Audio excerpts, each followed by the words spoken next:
What if everything you've ever believed about yourself was only a reflection of illusion? What if your fears, your worries, your plans were all part of a dream the mind built to keep you asleep from who you truly are? And what if the one watching it all, the silent observer behind every thought, is not lost, but waiting to be remembered? Chosen one, you did not stumble here by accident. You were guided.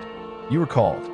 The path you've been walking, the chaos, the confusion, the loss, was never punishment.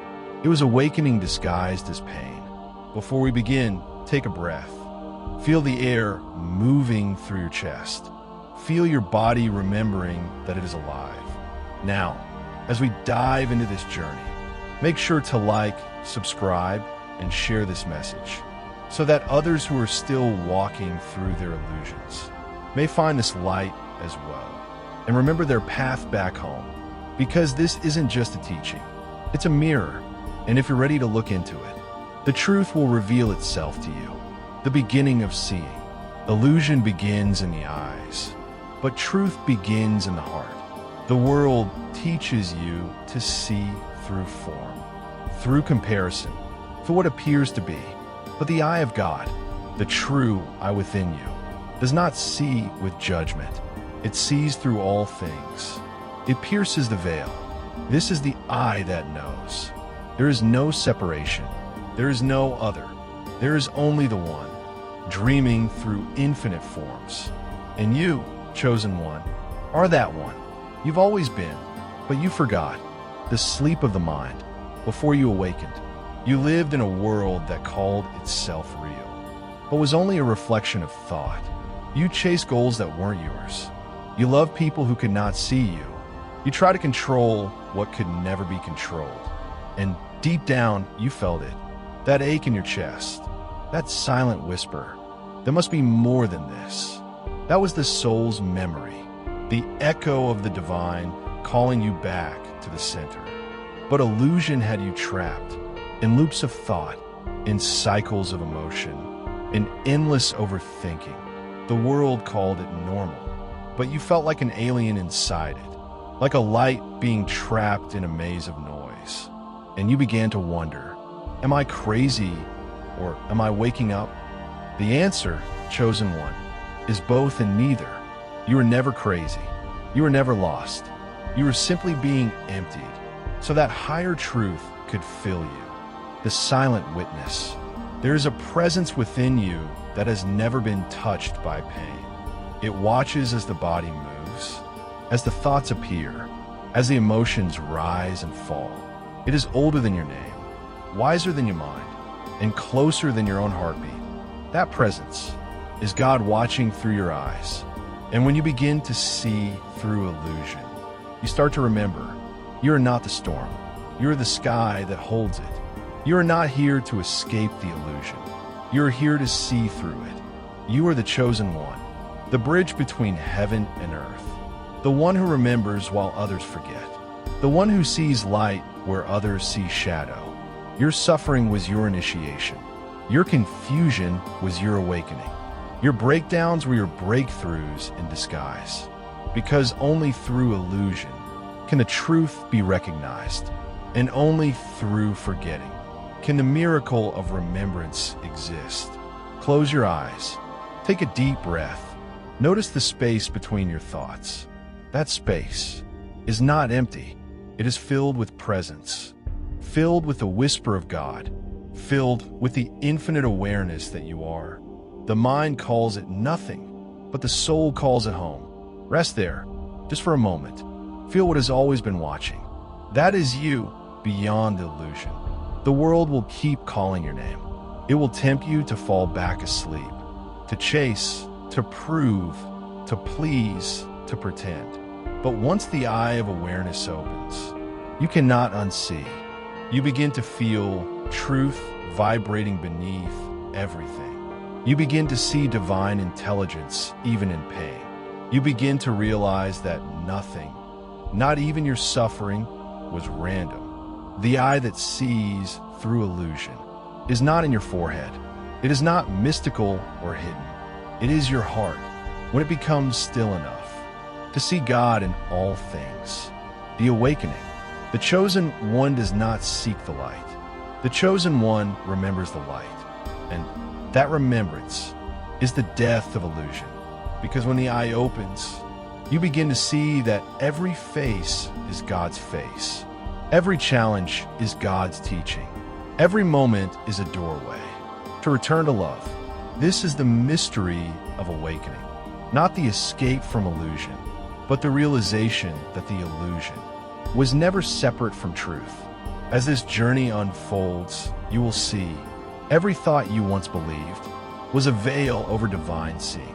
Every pain you carried was a portal to higher truth. And the moment you stop trying to fix reality and begin to see it, the illusion dissolves. So breathe. Be still. You're not lost. You are awakening.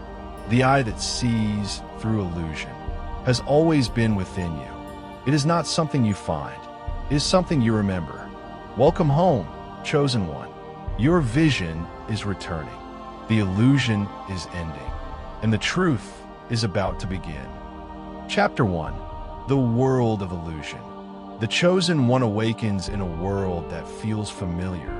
Yet something deep within whispers, this isn't real. They look around and see a society obsessed with speed, with noise, with endless wanting. A world that worships appearance and forgets essence. But behind every face, behind every distraction, a quiet question lingers. Who am I beneath all this? This is the beginning of awakening, the sacred moment when the soul starts to see the cracks. In the illusion of the mind paints the world with thought. It says, this is good, that is bad. This is me, that is you. And we believe it. We call that belief reality. But reality is not what you see. It's how you see. The eyes of illusion see form. The eyes of truth see essence. The chosen one starts to notice. The same people who smile often carry invisible pain. The same ones who claim to know God often live disconnected from love. And the same one who appears confident feels empty in secret. The world is upside down because it was built upon illusion. Illusion is not evil. It's simply asleep. It believes what is temporary will last forever. It believes what is outside can fill the void within. But the chosen one begins to see through this veil. And seeing is the first step to freedom. The dream of control. The greatest illusion of all is control. The mind tells you, if I just plan hard enough, if I just think long enough, if I just fix everything, then I'll finally be safe. But safety does not come from control. It comes from surrender. The chosen one learns this the hard way. Through heartbreak, through disappointment, through the collapse of everything they try to manage. Because God cannot reveal himself to the one who believes they are the master of their life. The illusion of control keeps you chained to what was never yours to hold. You try to fix people who were never meant to stay. You try to rewrite moments that were never meant to be perfect. You try to force your destiny instead of flowing with divine timing. And every time you cling tighter, life slips further through your fingers until you break. But the breaking was the blessing. Because when the illusion of control dies, truth finally enters. You realize you are never in control. You are being guided. Every delay, every detour, every ending was grace. In disguise, the chosen one awakens. The chosen one doesn't awaken in light. They awaken in confusion. They begin to feel things others don't. They sense energy. They question reality. They crave silence. They withdraw, not because they hate the world, but because they are beginning to see it. And seeing the illusion is painful. It feels lonely to realize that most of what people chase has no soul behind it. The chosen one watches people argue for illusions, defend lies, worship images. They feel like a stranger on their own planet. But this isolation is not punishment. It is preparation. Because before you can see through the illusion, you must first step out of it. The chosen one doesn't fit in because they were never meant to. They were meant to awaken others by living as light among shadows. And in that loneliness, something sacred begins to form. The first flicker of divine sight, the inner mirror. Illusion cannot survive reflection. When you start to look within, it loses power. The chosen one begins to realize every external illusion is mirrored by an internal belief. The world's chaos reflects your inner storm. The world's greed reflects your inner emptiness. The world's noise reflects your fear of silence. So instead of fighting the illusion outside, the chosen one turns inward and begins to clean the mirror of the heart. Every emotion becomes a teacher. Every shadow becomes sacred scripture. Every pain becomes an invitation to see deeper. And as the chosen one learns to witness without judgment, the veil thins. They realize the illusion was never out there. It was the lens through which they looked. Change the lens, and the whole world transforms. Close your eyes. Take a slow breath. Now, imagine your thoughts as clouds drifting across the sky. You're not the clouds. You are the sky that holds them. The illusion was never your enemy. It was your teacher, guiding you toward truth through contrast. And now, chosen one, you stand at the edge of remembrance. The world you once believed in is dissolving before your very eyes. The question is, will you cling to the dream or awaken into divine sight? The eye is opening, and soon you will not only see through illusion, you will become the seeing itself. Chapter 2. The Voice of the False Self. The chosen one begins to notice a voice within, a constant stream of thought, always judging, always labeling, always speaking. It tells them who to be, what to fear, what to chase. It disguises itself as you, but it is not you. It is the echo of illusion, the voice of the false self. This voice thrives on noise. It feeds on distraction. It cannot stand silence, because in silence, it dies. The mind whispers, "You're not enough. You must prove yourself. You must hurry." And the chosen one believes it, until suffering exposes the lie. Because suffering is what happens when the soul obeys a master. That was never real.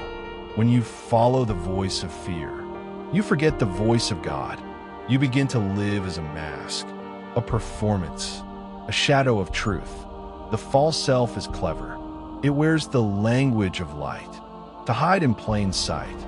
It says, "I am spiritual," while secretly craving validation. It says, "I am humble," while secretly seeking to be seen. It says, "I trust God," while still trying to control everything. But the chosen one begins to see through this.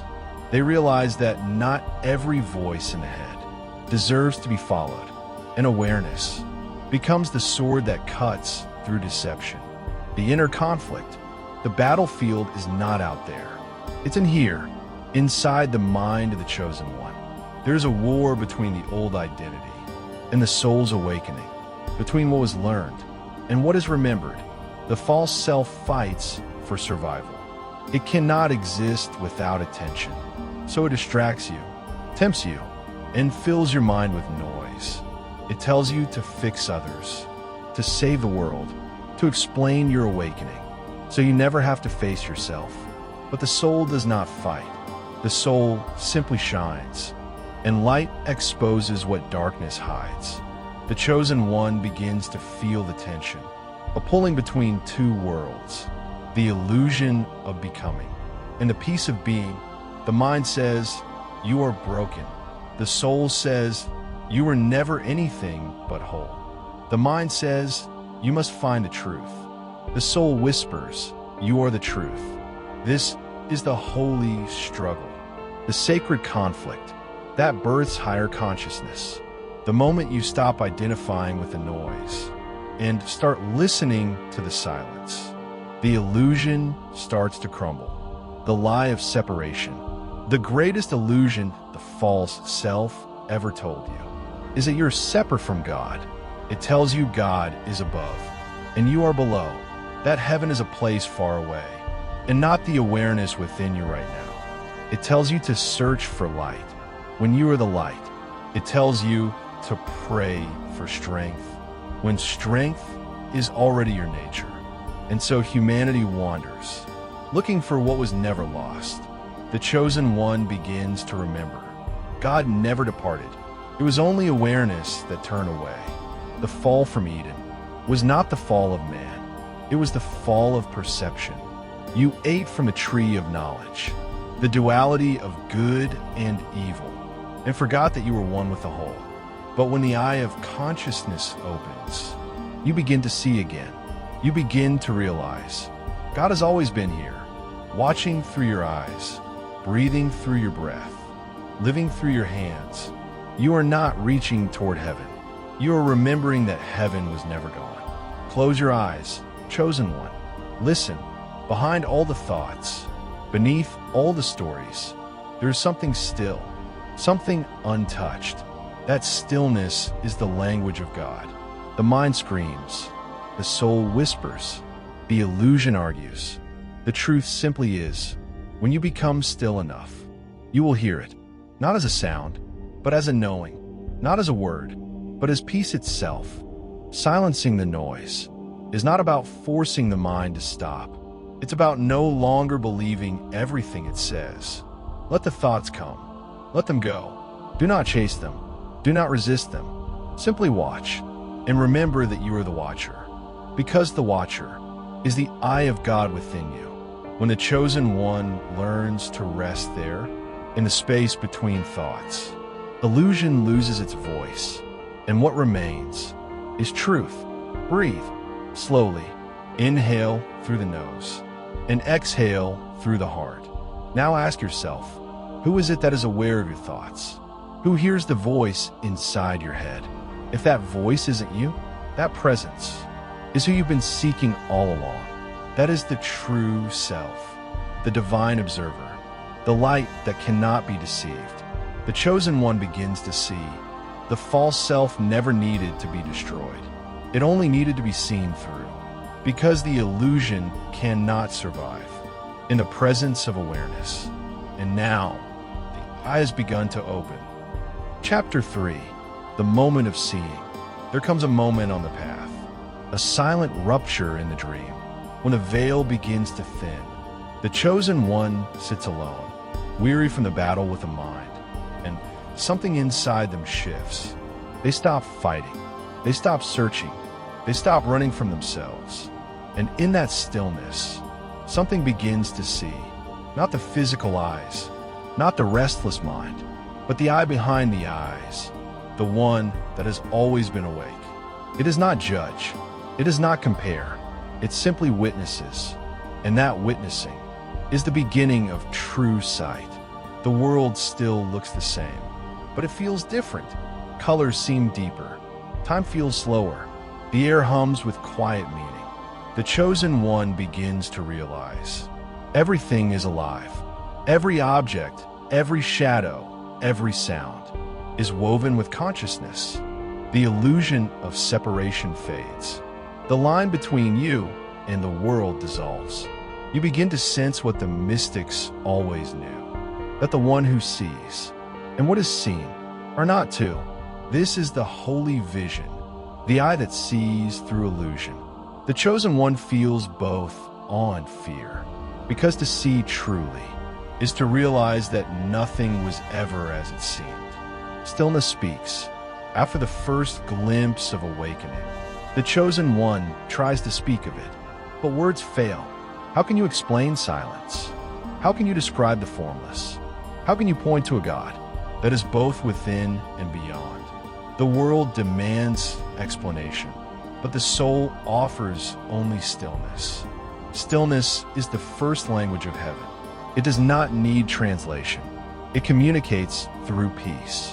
When you are still, you hear what the noise of life has been hiding, the hum of divine order, the whisper of presence, the soundless voice that says, I am.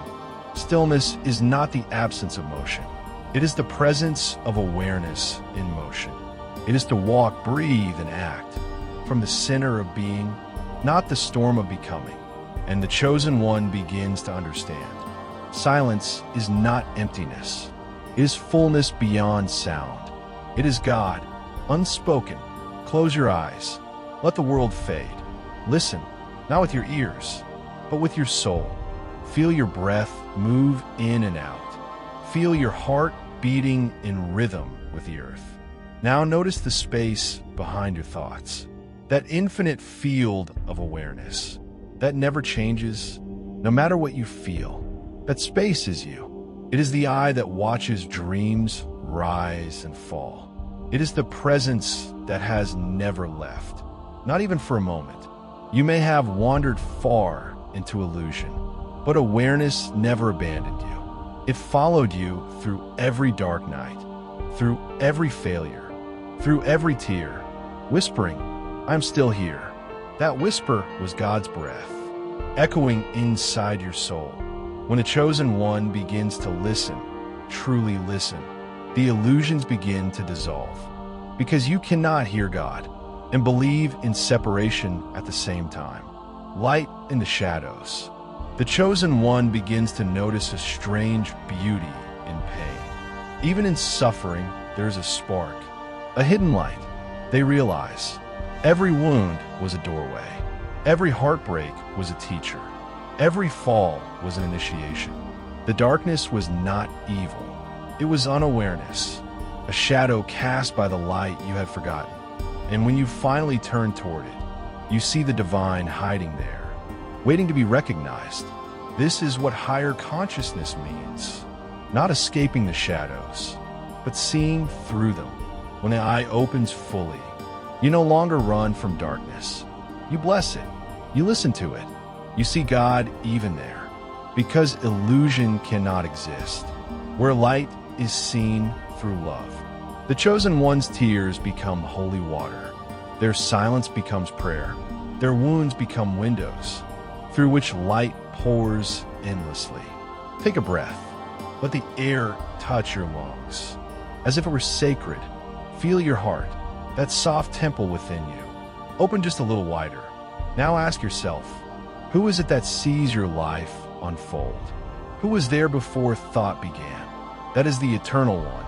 That is you, beyond all stories, beyond all masks. You are not walking toward God. You are awakening as God. And now, chosen one, you have crossed the threshold. The illusion is no longer holding you captive. You are beginning to see clearly, with the eye that cannot be deceived. This is the moment of seeing, and once the eye opens, there is no going back. Chapter 4, The Chosen One's Test. After the eye opens, there comes the desert. Every prophet walked through it. Every saint knew its silence. Every chosen one must enter it alone. For it is one thing to see the light, and another to walk in it when the night returns. The chosen one feels stripped bare. The old comforts vanish. The voice of God that once thundered in clarity now whispers faintly in the wind. Doubt creeps in. The mind questions everything. Was that awakening real? Did I imagine it? If I am chosen, why does it still hurt? And in the silence of that inner wilderness, the soul faces its greatest adversary, the temptation to fall asleep again. This is not punishment. This is purification. For every illusion that once defined you must now crumble before the truth of who you are. The desert burns away the false self until only essence remains. Pure awareness, undefended love, unshakable peace. The chosen one learns. God does not test you to see you fail. He tests you to reveal the strength He already placed within you. The temptation of shadows. The shadows return, not as enemies, but as echoes of the past. The old voices whisper again. You're not enough. You're wasting your time. You were safer before the awakening. And though the chosen one knows these are lies, they sound convincing, for they speak in the familiar tone of memory. The mind resurrects its idols. The need to be seen, the hunger for control, the fear of being misunderstood. These are the wilderness temptations. Even Christ faced them, offered power, comfort, recognition, yet chose silence over spectacle. And so must the chosen one. You will be tempted to return to sleep, to the comfort of unconsciousness, where you need not carry divine responsibility. But the chosen one cannot unknow what has been revealed. Once you've seen the light, the darkness becomes unbearable. The soul begins to cry, not from pain, but from the intensity of remembering. And through that cry, you realize the truth. Temptation is not there to destroy you. It is there to prove your devotion to awakening. Faith without evidence. Faith begins when evidence ends.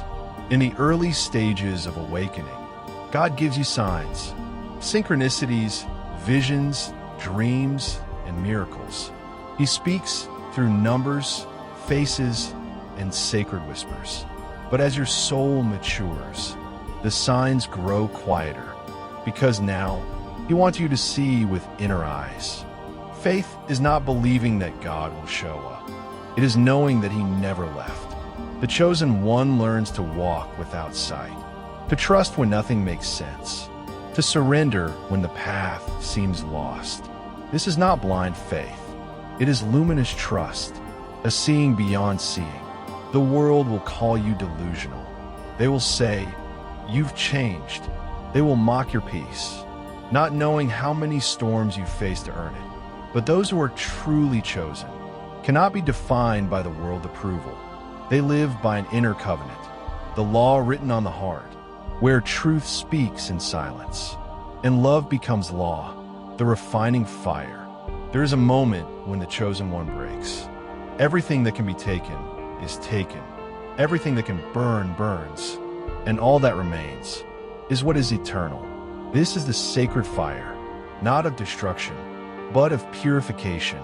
It is the same fire that Moses saw in the burning bush, a flame that consumes without destroying. Your soul stands naked before it, and the false layers begin to melt away. You realize you were never being punished. You were being refined into gold, refined into clarity, refined into a vessel that can carry divine light, without shattering under its brilliance. In this sacred furnace, you lose what is not you, so that what is eternally you can finally emerge. The chosen one weeps, not from pain, but from recognition, for the fire within is the same fire that created stars. It was never meant to destroy you. It came to remind you that you are made of the same light. When the dust settles, the chosen one no longer prays for an easier path. They pray for a stronger soul. They no longer beg God to remove the fire. They ask for the grace to walk through it with love. They understand that divine strength is not loud or dramatic. It is quiet, enduring, and unyielding. It is the power to keep your heart open in a world that teaches you to close it. It is the wisdom to choose surrender over resistance, trust over fear, love over bitterness. The chosen one bows their head in the desert wind and whispers, "Not my will, but yours." And in that whisper, heaven responds, not with thunder, but with peace, because the test was never about passing. It was about becoming. Chapter 5, the remembering of God within. When the noise fades, something miraculous happens.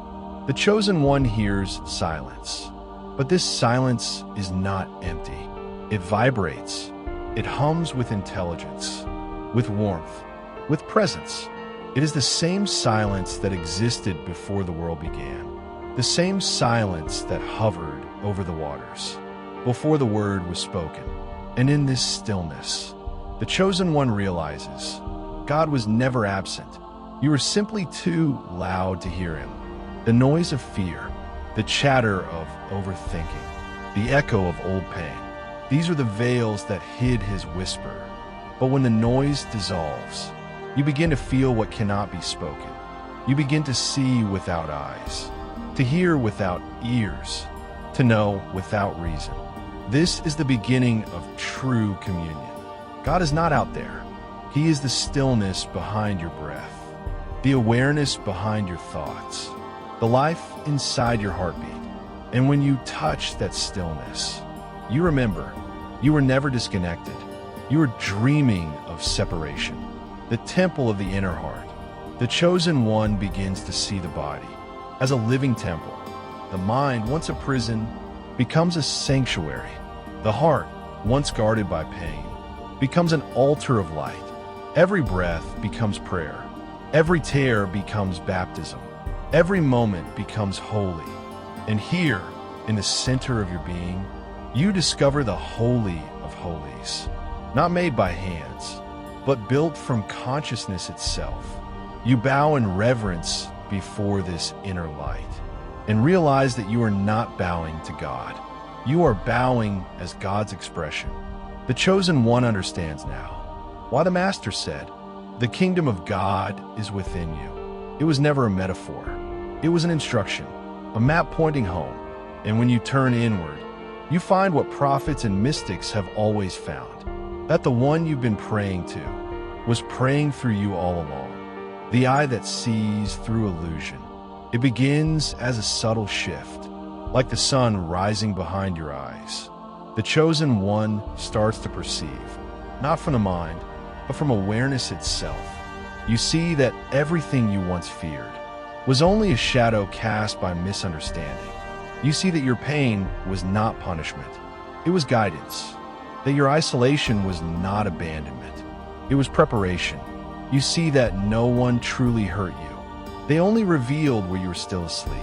And with that, forgiveness arises, not as an act, but as a natural consequence of seeing clearly. This is the eye that sees through illusion. It does not judge. It does not condemn. It simply sees, and in that seeing transforms. You look at your past and smile. You look at your fears and breathe. You look at life and whisper, "I understand now." And in that moment, everything becomes luminous. For when the chosen one truly sees, there is no enemy left. Only God, playing every role, wearing every mask, loving through every face. The union of the two worlds. When the eye opens fully, heaven and earth meet. The chosen one walks through the world, but no longer belongs to it. They speak, but from silence. They move, but from stillness. They love, but from freedom. This is the sacred paradox. You remain human, but the divine lives through you consciously. You laugh more deeply. You forgive more easily. You see beauty even in what others call broken. You no longer seek miracles. You see everything as miracle. And in this union, you realize that enlightenment was never about leaving the world. It was about seeing God in the world. The chosen one no longer chases awakening. They become awakening itself. Every step, every breath is holy. The chosen one kneels before the inner altar and whispers, "Father, I see you now." And in that seeing, a river of peace flows through their soul. It washes away all effort, all striving, all need to become, because you realize you already are. The journey was not about finding God. It was about removing everything that made you forget Him. And now, you remember the quiet knowing that even before birth, you were chosen. You remember that awakening was not something you achieved, but something you allowed. And in that remembrance, the chosen one returns home, not to a place, but to presence itself. Chapter 6. The Power of Divine Vision. The chosen one wakes one morning, and the world looks different. The same sun rises.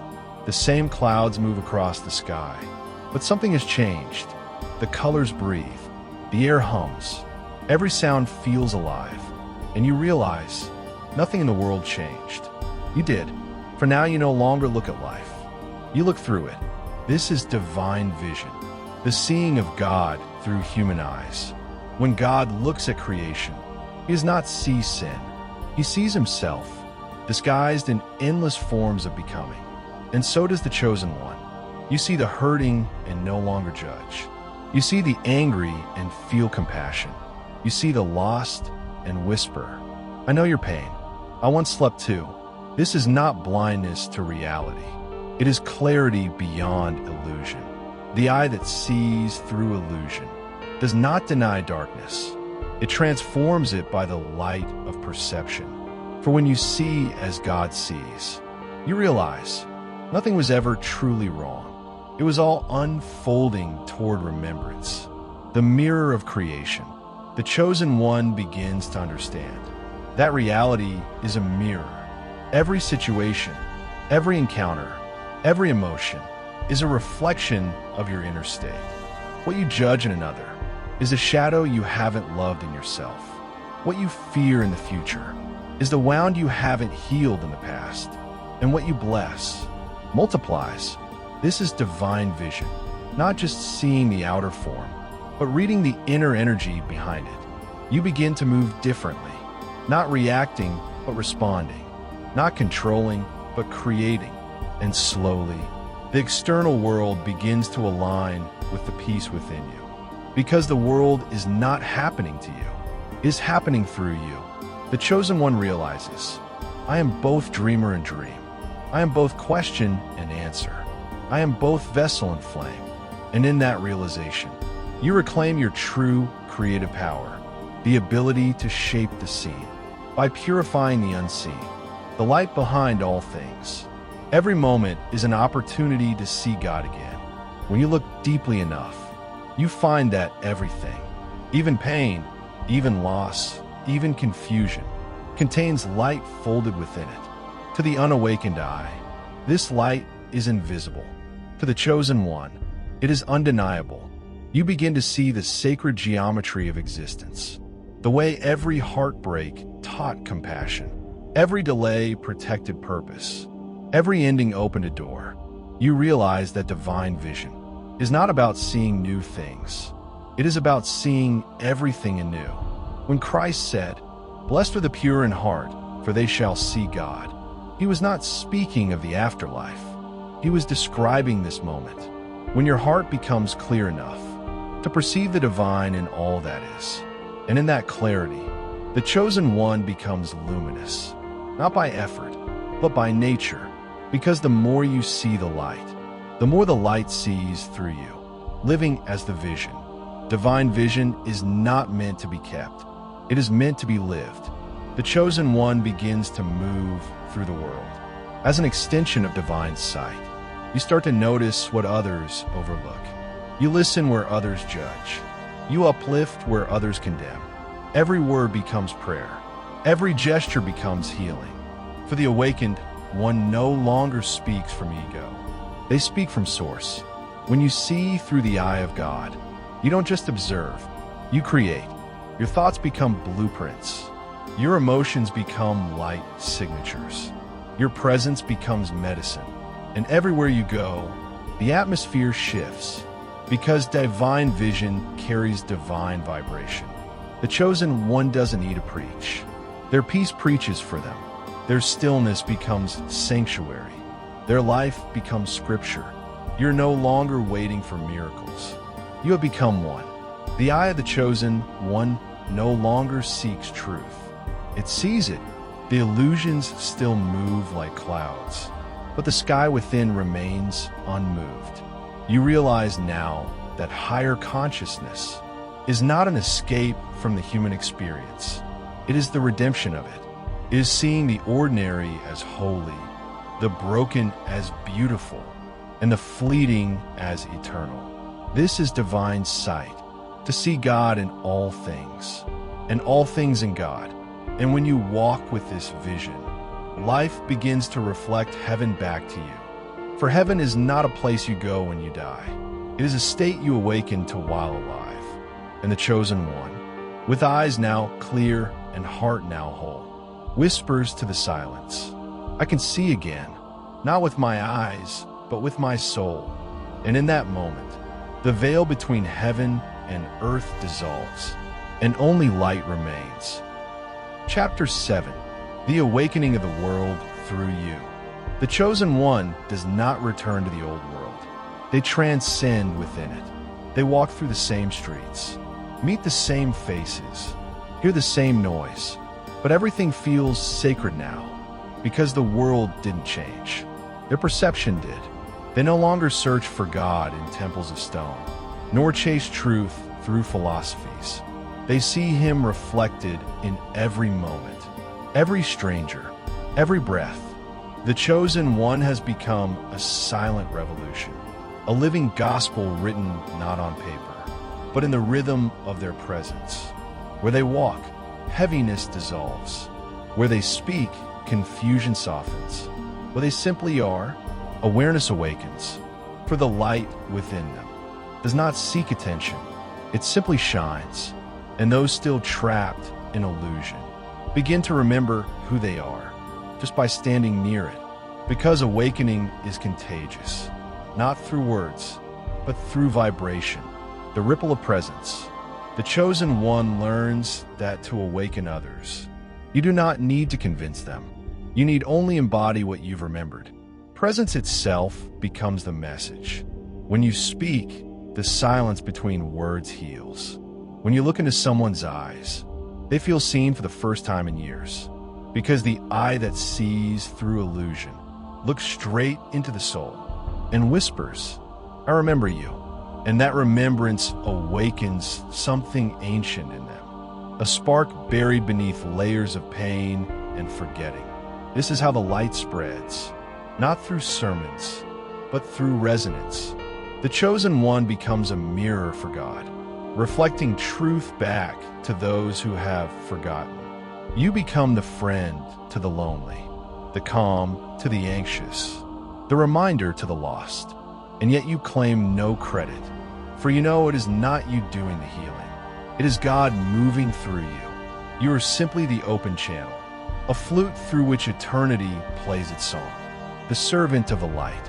With great awakening comes great humility. The Chosen One understands now that enlightenment was never about escaping suffering, but transforming it into compassion. You look at humanity and no longer see chaos. You see children of God, still dreaming, still searching, still loved. And you bow, not because they are beneath you, but because you see the divine in them too. You begin to live not for recognition, but for revelation. You seek no stage, for your life itself has become the sermon. Every act of kindness becomes a prayer. Every moment of forgiveness becomes worship. Every breath of gratitude becomes praise. And in that devotion, the world begins to soften. One heart at a time, one life at a time. The Chosen One realizes this was the purpose all along, to awaken not apart from the world, but within it.